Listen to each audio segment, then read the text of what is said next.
Welcome to ABA Basics for Parents. This presentation is part of the series developed by the team at Pacific Northwest Autism to help provide parents and caregivers with information and a greater understanding of ABA and related topics. All presentations, in part or in whole, are property of Pacific Northwest Autism. The following presentation includes information on transitions, big and small, for your child with autism. Transitions. Transitions are everywhere. There are big and small transitions happening in our lives all the time. Many children with autism display maladaptive behaviors with unexpected transitions. This happens especially when transitioning from a preferred activity to a non-preferred activity, but this may not always be the case. Many children need ample preparation when a new transition is occurring. The following slides will discuss strategies to prepare your child when the transition is about to occur. During this presentation, we will mainly focus on how to handle big transitions, such as school starting, entering a new school, going on vacation, or moving. Many of these principles can be applied to everyday transitions that may be tough on your child as well, such as going to the bathroom, doing homework, or stopping their preferred activities such as video games to do a non-preferred activity such as reading.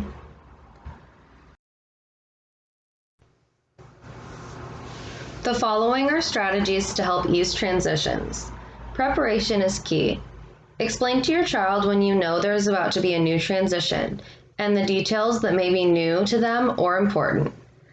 Using a timer or a countdown may visually signal to them when it is going to be time to transition. A visual schedule may also signal when it's time to transition. Social stories are a visual and verbal cue which lets your child know the details about their new transition. We will review a social story about going back to school in the following slides. Reinforcement is also a key aspect for transition.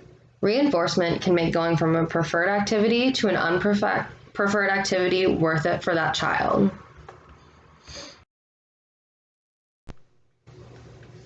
It can be important to prepare your child from going from summer vacation schedule to back to school schedule. Moving up grades or changing teachers are some big transitions.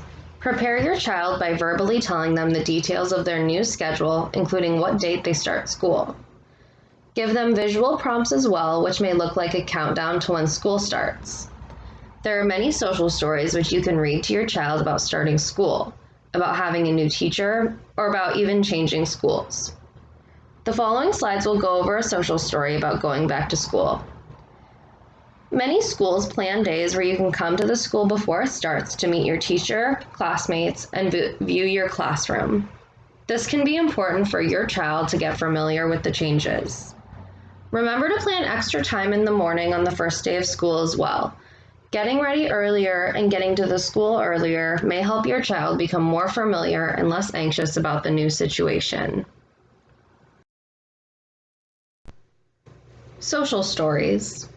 Social stories are visual cues used to develop social skills as well as give your child a greater understanding of different social skills, expectations, and rules. Social stories alleviates anxiety by preparing the child for a new situation, and they tend to be individualized to your child's needs. In addition, social stories teach communal skills through the use of precise and sequential information about everyday events that your child may find difficult or confusing. In the following slides, we will go over a social story developed by Kid Codes called "Vacation is Over, It's Time to Go Back to School." The first page of the social story reads, "Vacation is over. I am going back to school. It is okay. It is time to get back into my school routine. I have to wake up and get out of bed at a certain time each morning. I have to get dressed, eat breakfast, brush my teeth, and get packed up and ready for school. I am expected to listen to teachers, follow directions, and share space and materials with lots of other kids. I will get comfortable being at school again. I will listen to my teacher and follow directions. I will be around lots of kids again, and we will need to share space and materials with them. I will follow my school routines. They are a bit different than my home routines, and it is okay.